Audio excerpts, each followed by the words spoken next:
Hi everyone, and welcome to my second video for my ICAD2022 projects. I'm Raywin and I'm from New Zealand. I'm doing 4 cards again today, and again trying to keep it really simple and really quick because I want to get as many of these done as I can, get my creativity going. So these are all going to be covered with some sort of tissue background today.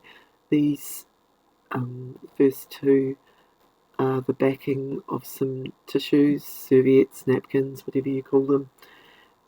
The back pieces that you pull off when you're wanting to use the pattern piece, and they've had some ink literally probably thrown at them. And this one that you're looking at now has been stenciled over the top with some acrylic paint. The first one had some other metallic mediums on it. I really couldn't tell exactly what it was. It's probably some Liquitex acrylic ink. So this one's got a piece of patterned tissue on it. Just a small scrap I got in some present gift wrap, I think. And the next one is some tissue that I purchased. Unfortunately, I purchased the same one, basically the same one twice when I couldn't remember what I already had, so I've got lots of blue and white spots to use up. So I'm putting that on with some matte medium.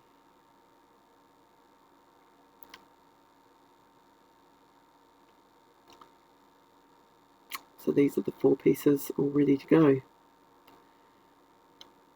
And I'm literally pulling stuff off my desk that is just lying around and trying to use up things that I've purchased over the years and then not got around to using. So hopefully I'll get some of these things used. They're such tiny little pieces. So I'm making a cluster for each one of these. This one's got a bit of what I call calico. Some book page. There's a stamp that was a bit white, so I'm inking that up. And the little red strip is actually the leather, so-called leather, off my sofa that's managing to flake off, and I now have to put a cover over because it's all fallen apart. But, you know, like we do, I kept a few bits of it, and here I am using it. So because it's got that blue in the background, I just wanted to bring a little bit of blue into there as well. Checking and rearranging my composition, and then just gluing it down, sort of gluing top down so that I can remember what my layout was, so I don't have to reinvent it again.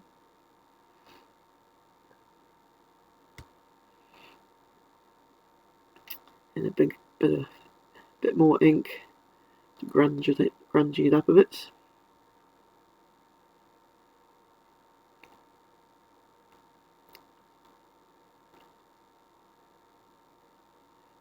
And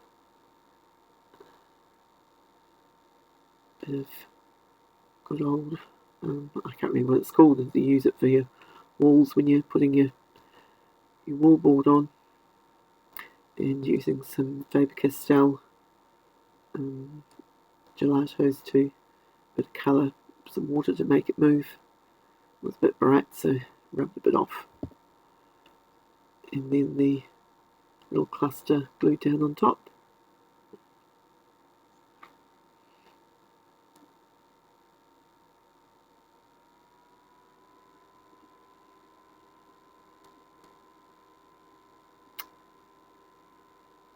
Okay, number 2, this is a different kind of wall tape. It's a sticky one. I don't seem to be able to buy it where I live. I actually got this from the US at some stage. So again, just picking the colours that are in the background and adding them to that. This stuff has got a backing on it, and it's sticky. I quite often have used the backing once I've taken it off as a stencil. Makes quite a good stencil if you've got a larger piece. Some wrapping paper that came in from somewhere, and this little orange thing with the bird on it is a bottle top. Again, something I bought ages ago and probably never used. So they actually come like that, squashed, so that you can then put an image in it, and it's got a little acrylic topper on it to protect it, and a little dome topper.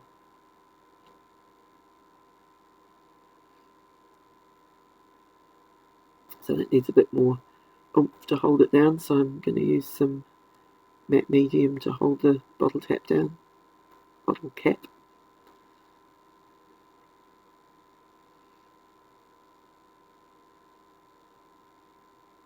And then some tacky glue to glue the rest of it on.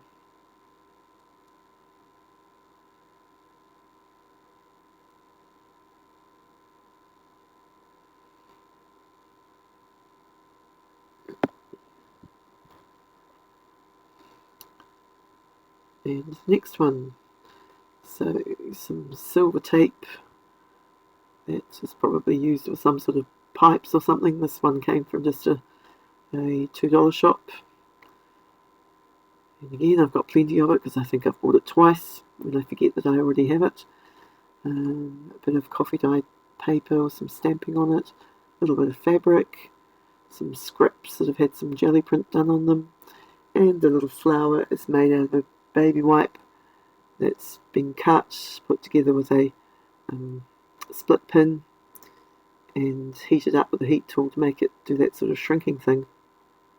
The split pin, I have just some ordinary brass coloured ones, but I paint on them with my Posca pens, and if it's not having any rough treatment, it usually lasts alright.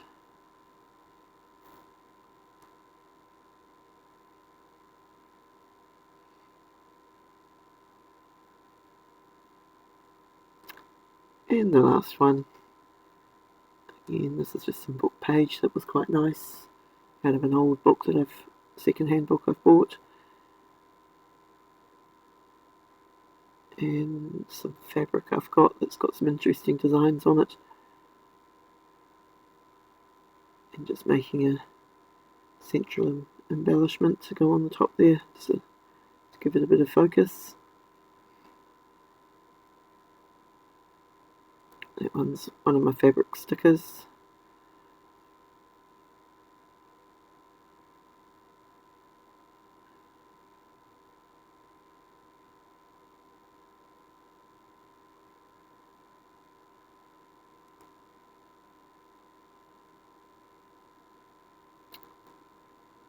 And the clusters are done. So they all need a little something else. So I've gone into a magazine. This magazine is called Frankie. It's an Australian magazine. My daughter used to buy them regularly, so I have a few, and they're quite nice because they've got matte paper in them. So I've just literally gone through and found some words and some advertisements to put on there. The 3 of them, and the third one I got a bit of scrap paper and just wrote the word explore on it myself. Looked for things that I thought were going to match the colours of the cards.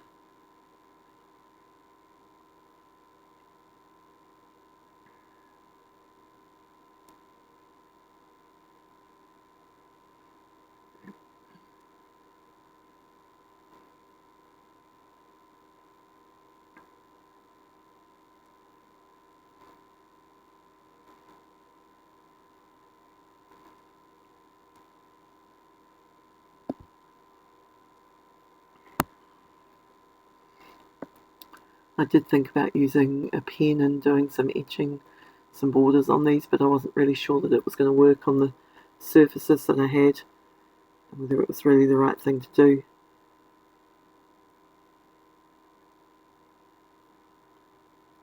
So in the end I choose just to use my ink pads and do some edging with that, just finish it off a little bit to have that. It gives it a border on the edge.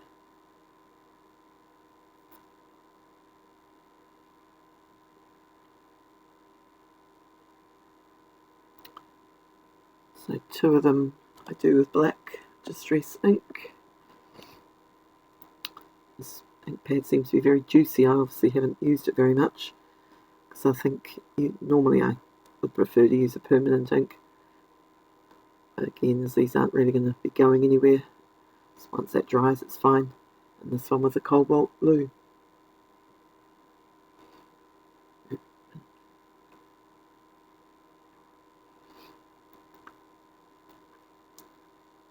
So now you'll see all four finished, and then some close-ups to see more detail.